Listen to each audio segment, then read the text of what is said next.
Good afternoon. आज हम लोग विज्ञान, प्रौद्योगिकी एवं समाज के मध्य संबंध यानी कि relationship among science, technology and society, ठीक है, उसके बारे में पढ़ेंगे। तो सबसे पहले साइंस, आपका टेक्नोलॉजी और सोसाइटी, इनके बीच में क्या रिलेशन है उसको समझने से पहले हम लोग इन सारे टर्म्स को एक एक करके देखते हैं। सबसे पहले देखते हैं साइंस। कोई बता सकता है साइंस क्या है, विज्ञान क्या है? Meaning of science. Jalaj.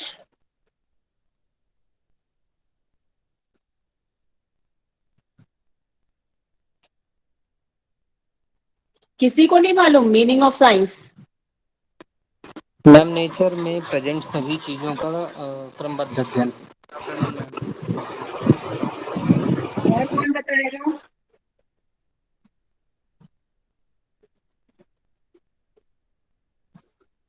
Ma'am, वैज्ञानिक ज्ञान को ही विज्ञान कहते हैं। वैज्ञानिक ज्ञान को ही विज्ञान कहते हैं, या हम लोग कह सकते हैं विज्ञान व्यवस्थित निरीक्षण एवं प्रयोग को समाहित करने की ज्ञान की एक शाखा है। ठीक है, तो साइंस की जो उत्पत्ति है उसको लैटिन भाषा के शब्द साइंटिया से लिया गया है, जिसका शाब्दिक अर्थ है सीखना, है ना। उसको SCIRA यानी शिरे अथवा जानना यानी कि टू नो, या इसका व्यापक अर्थ हम ज्ञान से ले सकते हैं। ठीक है, तो जो साइंस की जो उत्पत्ति है वो हम लोग लैटिन भाषा से इसकी उत्पत्ति को समझते हैं, जिसका अर्थ होता है सीखना। और जो हमारी ऑक्सफोर्ड डिक्शनरी है, उन्होंने जो साइंस का मीनिंग दिया है उसमें ये कहा है कि विज्ञान जो है वो व्यवस्थित निरीक्षण एवं प्रयोग को समाहित करके ज्ञान की एक शाखा है। ठीक है, इसके अलावा जो आपका एनसाइक्लोपीडिया ऑफ एजुकेशन, इसमें विज्ञान की परिभाषा क्या दी गई है? विज्ञान क्रिया के रूप में विज्ञान के माध्यम से प्राप्त एक व्यवस्थित ज्ञान है। ठीक है, तो science is organised knowledge gained through science as activity, ये डिक्शनरी ऑफ एजुकेशन के द्वारा परिभाषित किया गया है। और ऑक्सफोर्ड डिक्शनरी ने परिभाषित किया है, science is a branch of knowledge involving systemised observation and experiment. उसी तरह कोलंबिया की एनसाइक्लोपीडिया है, उन्होंने विज्ञान को क्या परिभाषित किया है? विज्ञान सामान्य प्रयोगों में प्राकृतिक घटनाओं तक सीमित एक संचयित एवं क्रमबद्ध ज्ञान है। विज्ञान की प्रगति न केवल तथ्यों के संचयन द्वारा वरन वैज्ञानिक दृष्टिकोण और वैज्ञानिक विधियों के उद्गम द्वारा चिन्हित की जाती है। तो ये कोलंबिया ऑफ एनसाइक्लोपीडिया ने इसकी डेफिनेशन दी है। Science is an accumulated and systemized learning in general uses restricted to natural phenomena. The progress of science is marked not only by the accumulation of facts but by the emergence of scientific method and other scientific attitude. ठीक है, इसके अलावा जो आपका शिक्षा आयोग 1964-66 में बना था, यानी कि जो कोठारी कमीशन जो बना था, उन्होंने विज्ञान के भाषा में, विज्ञान के विषय में जो कहा है वो ये है कि विज्ञान सार्वभौमिक है और इसके इतने अधिक लाभ हो सकते हैं। इसके भौतिक लाभों के दो उदाहरण उल्लेख हेतु उत्कृष्ट एवं दूरगामी है, जैसे कृषि का औद्योगिकरण और नाभिकीय ऊर्जा। ठीक है, ये जो इसके दो बौद्धिक लाभ है, पर इसका संस्कृति के लिए इसका विज्ञान का योगदान अधिक रहा है। यानी कि science is the universal So it can be its benefit. Its material benefits are immense and far-reaching. Industrialization of agriculture and release of nuclear energy, to mention two examples, but even more profound is its contribution to culture. ये education commission 1966 में कहा गया है। इसके अलावा एक और वैज्ञानिक थे, डैम्पियर। उन्होंने जो विज्ञान का अर्थ जो दिया है वो है विज्ञान को प्राकृतिक घटनाओं के व्यवस्थित ज्ञान और अवधारणाओं जिसमें ये घटनाएं व्यक्त की जाती है के मध्य संबंधों के विवेकपूर्ण अध्ययन के रूप में परिभाषित किया जा सकता है। यानी कि साइंस में be defined as ordered knowledge of natural phenomena and rational study of relation between the concepts in which these phenomena are expressed। ठीक है। उसी प्रकार गूच ने विज्ञान को परिभाषित करते हुए लिखा है कि विज्ञान घटना विशेष के कारण एवं प्रभाव के मध्य संबंध विषयक ज्ञान का क्रमबद्ध अंग है। यानी कि science is a systematic body of knowledge concerning the relationship between cause and effect of a particular phenomena. ठीक है। ये ढेर सारे वैज्ञानिकों ने विज्ञान संबंधित अपनी अलग अलग परिभाषा दी है या अर्थ स्पष्ट किए हैं। तो ये तो हम लोगों ने देख लिया कि जो विज्ञान है उसकी क्या परिभाषा है। अब हम लोग देखते हैं तो टेक्नोलॉजी, ठीक है, प्रौद्योगिकी, इसकी क्या परिभाषा है या इसका क्या अर्थ होता है। जैसे कि प्रौद्योगिकी जो है हमारे अंग्रेजी के टेक्नोलॉजी शब्द का हिंदी इसका रूपांतरण है। तो जो टेक्नोलॉजी शब्द है वो ग्रीक वर्ड है, ग्रीक वर्ड के टेक्निकॉस से बना है जिसका की शाब्दिक अर्थ होता है शिल्प अथवा कला। तो इस प्रकार से हम टेक्नोलॉजी को डिफाइन कर सकते हैं कि प्रौद्योगिकी वो शिल्प अथवा कला है इसमें वैज्ञानिक सिद्धांतों का प्रयोग किया जाता है। ठीक है। तो टेक्नोलॉजी जो है एक तरह से आपका आर्ट एंड क्राफ्ट है जिसमें आप लोग साइंटिफिक प्रिंसिपल्स को यूज करते हैं। तो उसी तरह जो शिक्षा शब्दकोश है यानी कि एनसाइक्लोपीडिया आपकी जो साइंस की डिक्शनरी ऑफ साइंस है उसमें आपका प्रौद्योगिकी है, उसका अर्थ इन्होंने बताया है कि प्रौद्योगिकी व्यवहारिक उद्देश्य के लिए व्यापकता से संगठित तथ्यों एवं सिद्धांतों की व्यवस्थित अंग है जिसमें प्रभावपूर्ण शिक्षण के सिद्धांतों को सम्मिलित किया जा सकता है। ठीक है। और जो है प्रौद्योगिकी उद्देश्यों के लिए वैज्ञानिक सिद्धांतों का हम लोग अनुप्रयोग करते हैं। यानी कि जैसे प्रौद्योगिकी, औद्योगिक कलाएं, फिर व्यवहारिक विज्ञानों और यांत्रिकी आदि को हम लोग टेक्नोलॉजी के अंतर्गत ला सकते हैं। तो ये इसका मतलब हो गया जो आपका तकनीकी क्या है, वो किस शब्द से इसकी उत्पत्ति हुई है, ये हम लोगों ने देखा। अब हम लोग देखते हैं कि समाज, ठीक है, क्योंकि हम यहाँ पे विज्ञान, प्रौद्योगिकी और समाज के मध्य क्या संबंध है उसको हम लोग देख रहे हैं। तो हम लोगों ने इससे पहले देखा कि विज्ञान का क्या अर्थ है, फिर प्रौद्योगिकी का क्या अर्थ है। अब हम लोग समझने की कोशिश करते हैं कि समाज का क्या अर्थ होता है, यानी मीनिंग ऑफ सोसाइटी। जैसा कि हम लोग जान रहे हैं कि जो हम मनुष्य जो है एक सामाजिक प्राणी है। ठीक है। Man is a social animal.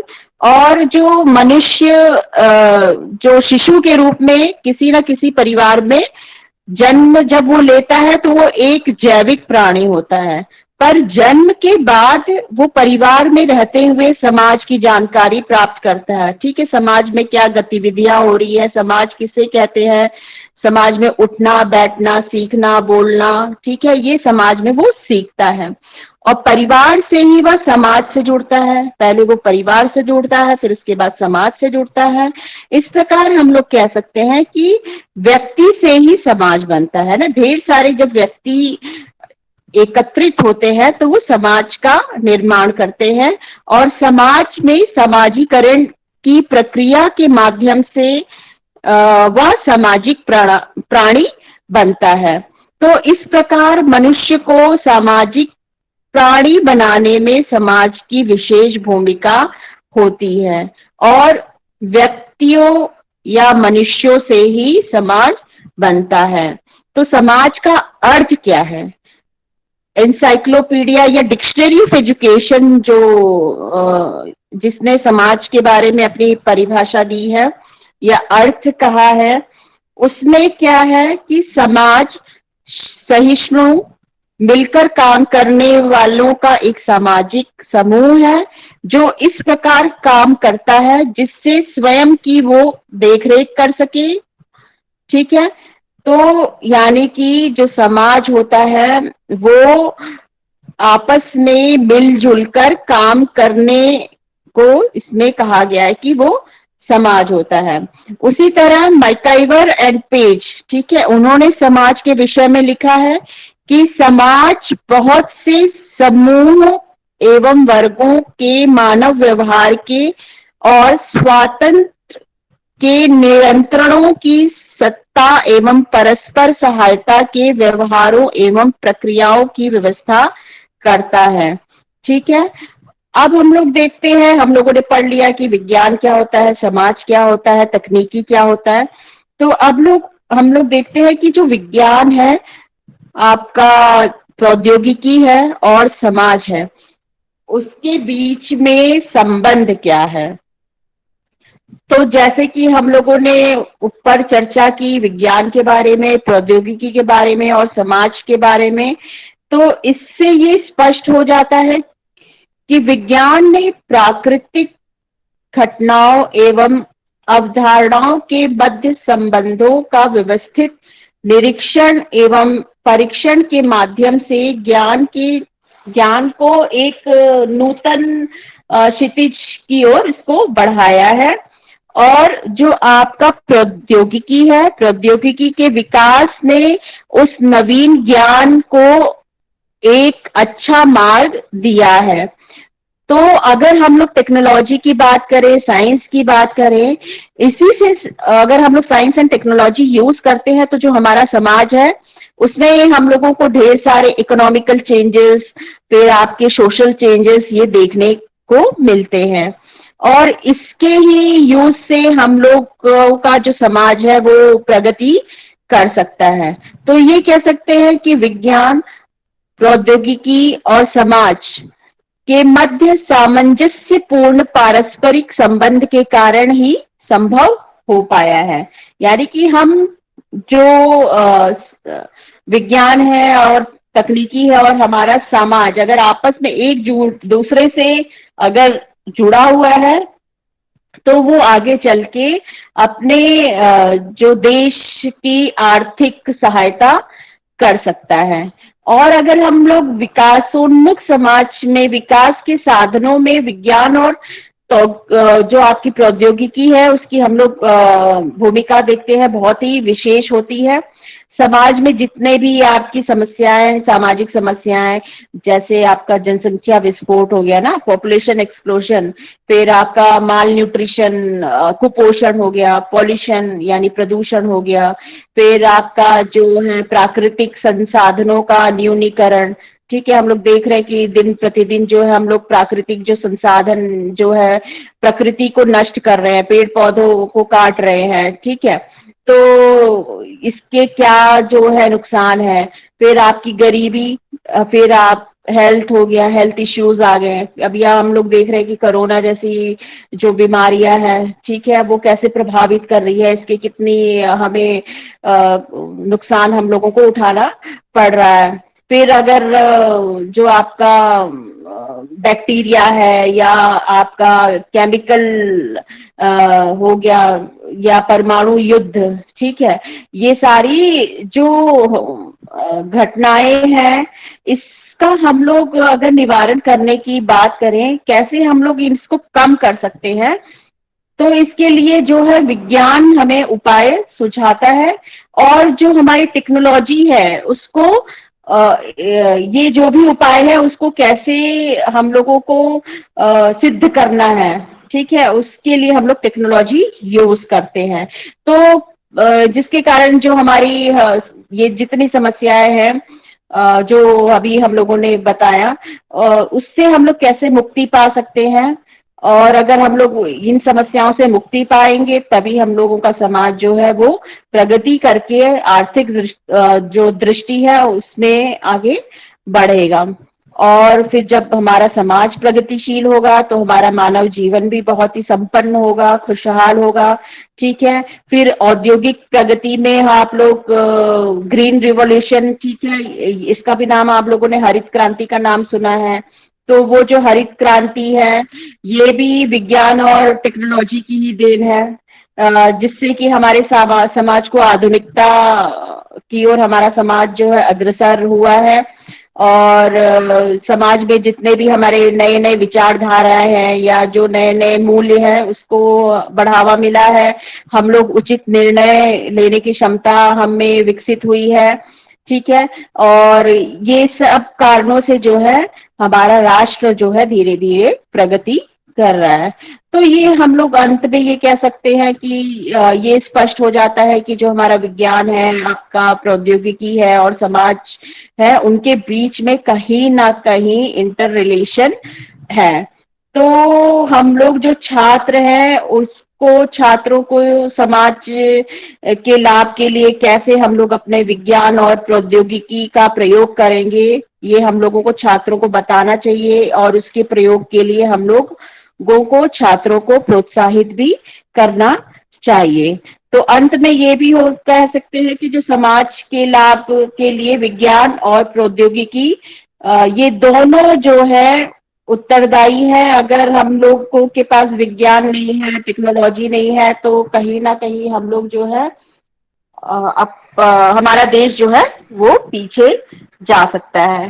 तो इसका यूज करना हमें हर विद्यार्थी को बताना होगा, और इसके यूज के लिए हम लोगों को उनको प्रोत्साहित भी करना होगा, ठीक है। तो ये कह सकते हैं कि जो हमारा समाज है, हमारा समाज कहीं ना कहीं विज्ञान और प्रौद्योगिकी से जुड़ा है, या विज्ञान कहीं ना कहीं समाज और प्रौद्योगिकी से जुड़ा है, या प्रौद्योगिकी कहीं कहीं ना कहीं विज्ञान और समाज से जुड़ा है। तो आपस में विज्ञान, प्रौद्योगिकी और समाज एक दूसरे के बीच मध्य उनका जो है इंटर रिलेशनशिप है, ठीक है। इनको हम लोग आपस में एक दूसरे से अलग नहीं कर सकते हैं। अगर हमें आगे बढ़ना है, अपने राष्ट्र की प्रगति करना है, तो हमें विज्ञान को अपनाना होगा, टेक्नोलॉजी को अपनाना होगा, ठीक। किसी को कुछ यस मैम। पूछना है?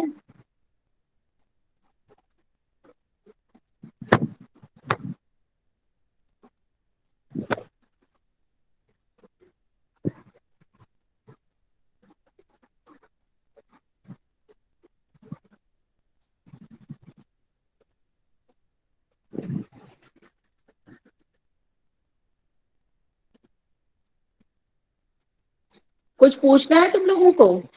मैम मुझे तो नहीं पूछना, बाकी नहीं पता। साइंस क्या है आपका, टेक्नोलॉजी क्या है, सोसाइटी क्या है, उनमें क्या इंटर रिलेशन है?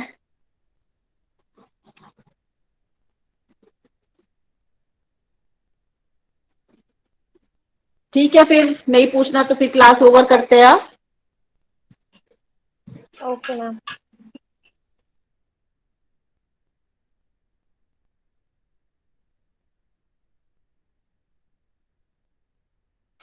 Thank you ma'am.